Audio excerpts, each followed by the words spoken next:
What's good, everybody? What's good, everybody? Oh hell nah.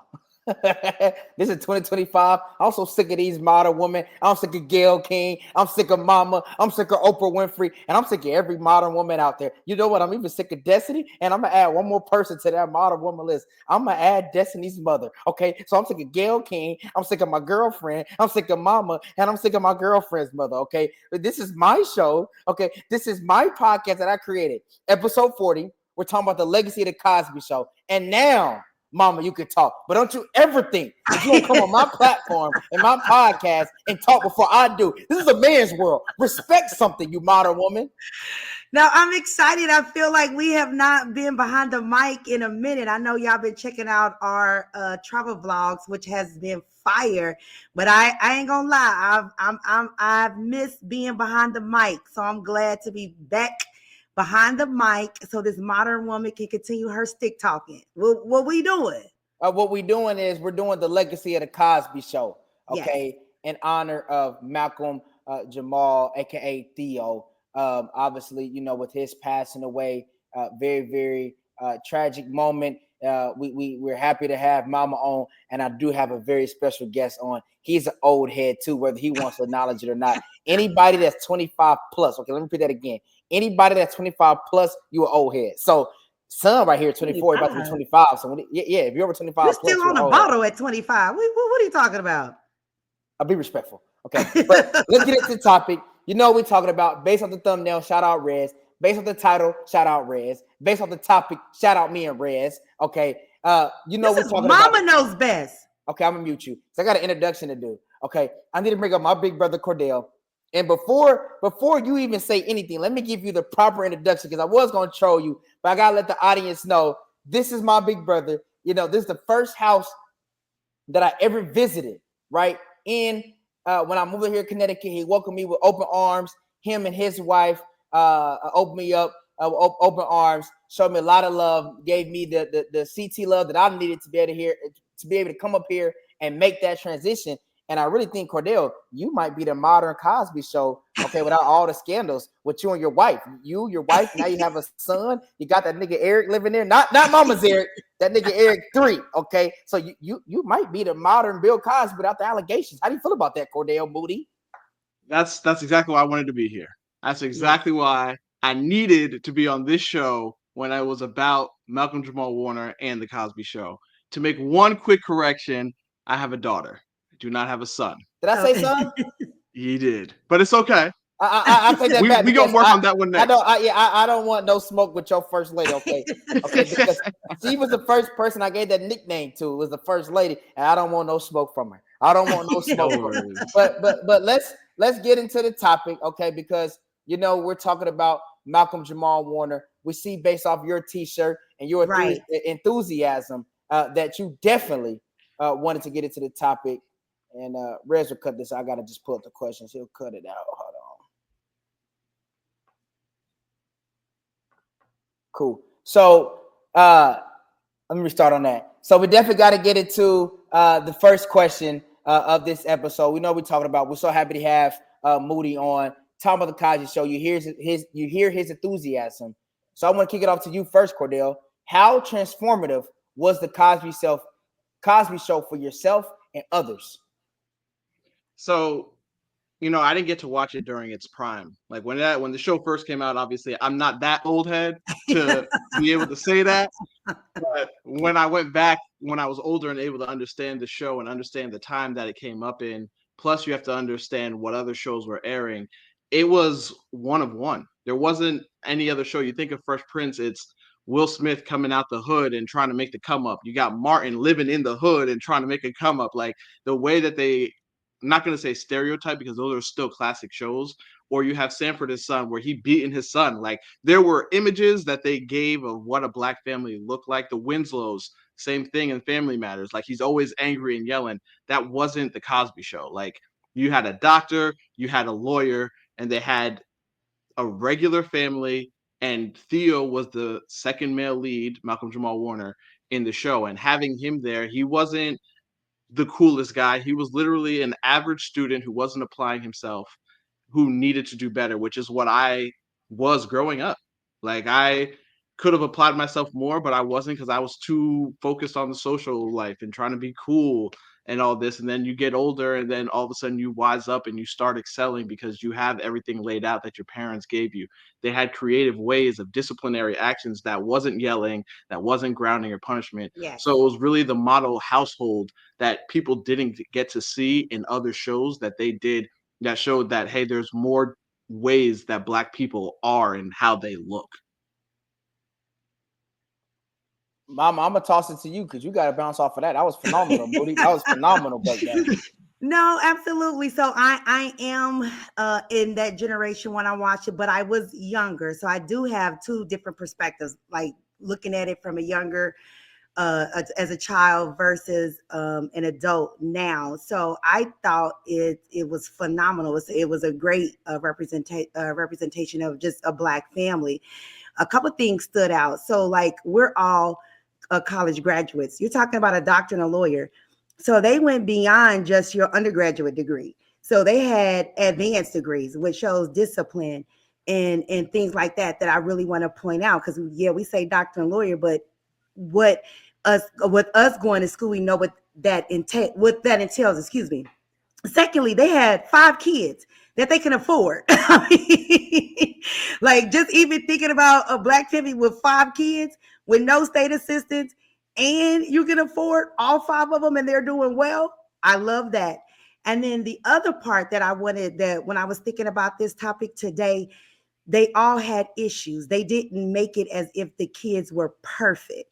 So like if you just go through the kids, so with Sandra, how she married a male chauvinist. Of course, we know Elvin, he changed later. Denise started college, dropped out of college, and then became kind of I won't say a baby mama, but she became a stepmom to a child that wasn't hers. Then you had Theo. He had what, dyslexia, I believe, Yeah, that he had they talked dyslexia. about in the show. And then you have Vanessa, who went to school, and did she dated the guy, I think he was a work the dude because now I can't think of, but anyway, he was double her age. I can't remember his field, but he was doubled her age. And so they showed the kids not perfect, that they had struggles that we as Black individuals had, but they still was loved on by their mother and their father. I think Rudy was probably the only kind of sane one kind of growing up. And then second, that I want to point out, that now as I am an adult, I love the relationship between Cliff and Claire. He loved his wife. And so now that I'm an adult, I can appreciate those moments where they're feeding each other strawberries or doing something sexy. So I just love this show that brought Black families in a new light. Yeah, no, obviously, these are really both great perspectives that I cannot combat, being only 24 years old. But I will say, for me to even understand the Cosby Show and have that picture of it, just talks about the legacy part of it, and that's kind of what I want to focus on, because Mama, your breakdown was awesome. Cordell, your breakdown and your analysis was really nice as well. I would just say, we kind of talk about this with Eric before I got on, was like, through nearly 100 years of TV, the original first sitcom happened around 1947 with Mary Kay or whatever, Mary or Johnny, whatever that sitcom was, right? It's been so many, episodes. Yeah, obviously before your time, through just a long list of TV shows and sitcoms or whatever, to bounce off of Cordell's point, was it just says something that this was really the sitcom that was really the only sitcom that portrayed a Black family in a positive light. To your point, Mama, portrayed a Black family in an elite light, but still very relatable, right? So not only was it clean comedy, right, Black excellence, it also was relatable. And, for it to be one of one, now it's 2025 since I've been here, right? Let's say that my TV experience really started, in 2010 when I was 19 years old, right? Even for the last 15, or just since I've been born in 01, there's still not a show that portrays a Black family or what we stand for as Black people like the Cosby Show. And to me, it's actually kind of sad, because I kind of am jealous that Mama, Cordell, even though you guys weren't the original viewers of the show, right? You guys are able to still grow up and have something that you can look forward to like that. Now I'm looking forward to TikTok reels. Love Island. You go from talking about the Cosby Show, right, and that legacy to now people are doing reaction videos to Love Island. Like that's how bad and that we've come, not only from just Black people, but just the culture of television all the way around. So I don't know if you want to respond to that, Cordell, before we get to question number 2. Yeah, no, I mean, honestly, to even go further with it, I think I could absolutely be wrong, and if I am, then that's fine. But from my knowledge, the Cosby Show is the first show that I saw where they had representation of HBCU. Right. I didn't see any shows that was empowering and even giving knowledge. I didn't know what an HBCU was. That educated me on what it was to begin with, because both Cliff and Claire went to HBCUs. And then obviously you have the spinoff, right, with Different World, that's at an HBCU. So which gave it a whole nother feel. So to me, when you're talking about these things and you're looking at today's shows, like the closest show to me to the Cosby Show that would be modern today would have been like Blackish. That would have been the closest thing that we would have had, where it's two successful parents again having their Right. children and they have their own issues. Like that was like that's the closest thing, except it was more educating white people as well, versus the Cosby Show wasn't giving any education. You if you don't know, you just don't know. Like Right. you just have to be a part of it. Yeah. Absolutely. So to me, you're absolutely right. Like I feel like Black sitcoms aren't really as prevalent today as they were back then, and that is kind of sad because I'm still looking for some, and instead I just go back and watch old ones because I don't have any to watch now. Yeah, 100%. No, you're right. You're right. I think that's a great point. Mom, I'm gonna open up question number 2 to you. I'm gonna throw this to you. Did Bill Cosby taint the legacy of the Cosby Show? Absolutely not. I'm sorry. No, he didn't. It does not take away, in my opinion, it does not take away the point of the show.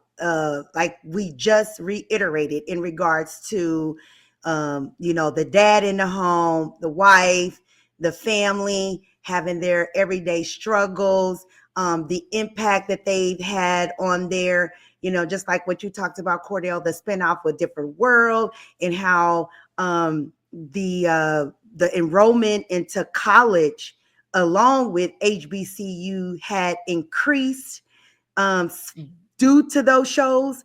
So no, I don't feel like, his outside behavior had an impact, because it's still on TV today. And this is even before the passing. I can go on TV and watch the Cosby Show. It's still that impactful to this day. So with me being an adult, I am able to separate, Bill off camera to Bill on camera. Let's wrap it up, because I totally you. I mean, you're so ridiculous. Like you come on and you make these points, you go 2 or 3 minutes, and you lose my audience. I mean, it's the truth. If someone made it right, because it's not TikTok. It's not TikTok 30 seconds, right? If it was 30 seconds, then you can stay woke. That's it. When you just show up and talk and you don't deal with data like being Reyes, anybody that made it to 13 minutes, they always say it's because of me. Okay, it's not because of Cordell and his Black Israelite shirt. It's not because of you, Mama, and your half-shaved head. It's because of me. Okay, it's all because of me. Well, all I know, the ratings are about to go up now. And now both you guys are muted. Okay, it's my turn to talk. I don't know what the hell is wrong with y'all, but it's about me. Okay, first of all, you're absolutely wrong, Mama, because yes, Bill Cosby was a phenomenal and transcendent actor, right? And his infrastructure in the TV world can never be denied, right? His legacy, whatever word you want to use. But when you think about the Cosby Show, how can you not think about the allegations that came against Bill Cosby? How can you not see him being wheeled into prison or being in the court? It's just synonymous. You think of the Cosby Show, you think about, you automatically think about the downfall of Bill Cosby. Simple as that. I don't. When I think about the Cosby Show, I don't think about him being wheeled into. I just don't. So let's say somebody brings up the legacy of Bad Boy Records. Sean Diddy, Puff Combs, right? He's the creator of that. Do you not think about what he's going through now? When you think if someone brought up Baby his record Wolf? label? I mean, I'm just saying, is that not a fair analogy, Cordell, or am I off with that? Let's get your thoughts on this.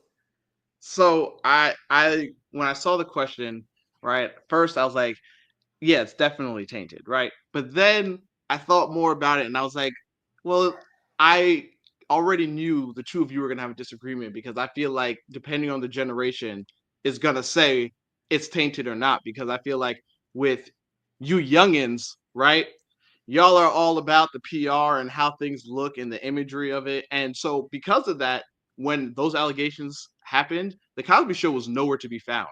But slowly but surely over the years, it started playing again. But the places that it's airing is like TV One. It's places where you youngins ain't watching TV, but the older people are watching TV because they want to see them some Cosbys. Dog, I don't even got cable, dog. You see what I'm saying? Me and my girl watch Netflix and Peacock. See, and that's crazy because like if you ask me right now, where's the Cosby Show? I can't find it on streaming services, but I can find it on cable.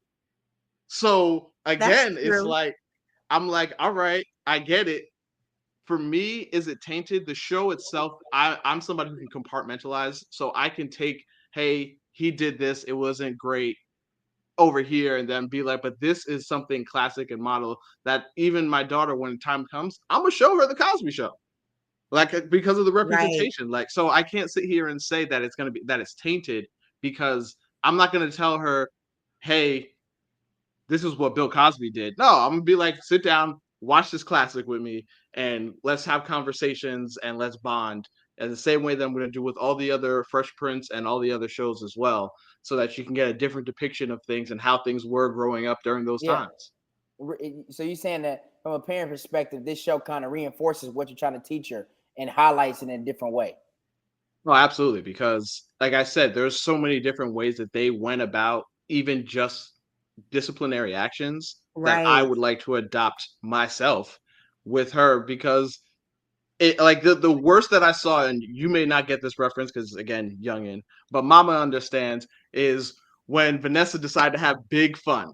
Like that was the worst that I had seen somebody get mad in that show because she had big fun.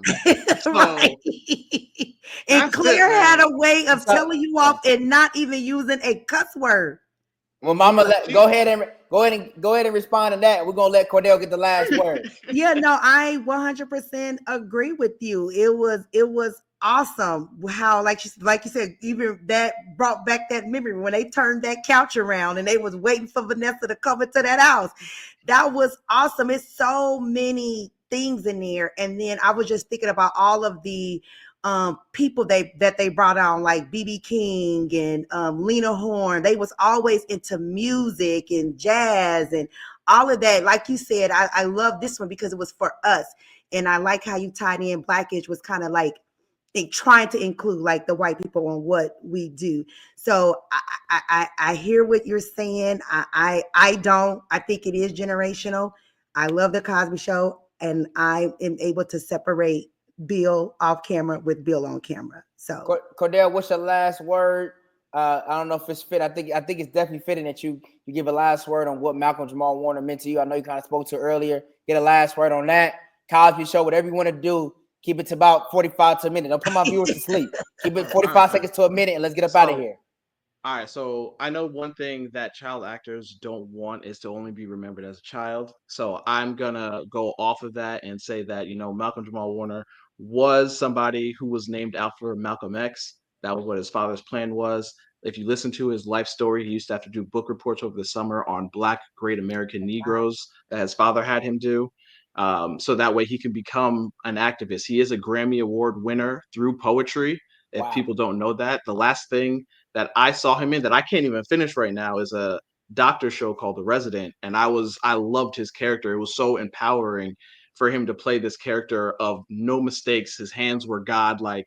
It was a beautiful thing to see how he grew from the Cosby Show to Malcolm and Eddie to this show here. And him as a musician and his podcast.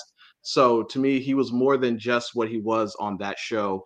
And if you go back and listen to him speak and listen to those different dialogues he's had with different people about Black history and Black greatness because of what his father instilled in him growing up, that's something that you guys won't regret going to do, because he did live a very fulfilling life for Black people. I love it. Hey, we can't top that, man. Hey, well, I would say this is another phenomenal episode 40, one for the books, talking about the Cosby Show and its legacy. Mama, you did okay, but Cordell, you stole the show. You came on and you did a phenomenal job, and you might have the modern Cosby family apart from the allegations. Okay? I love it. Black father represented.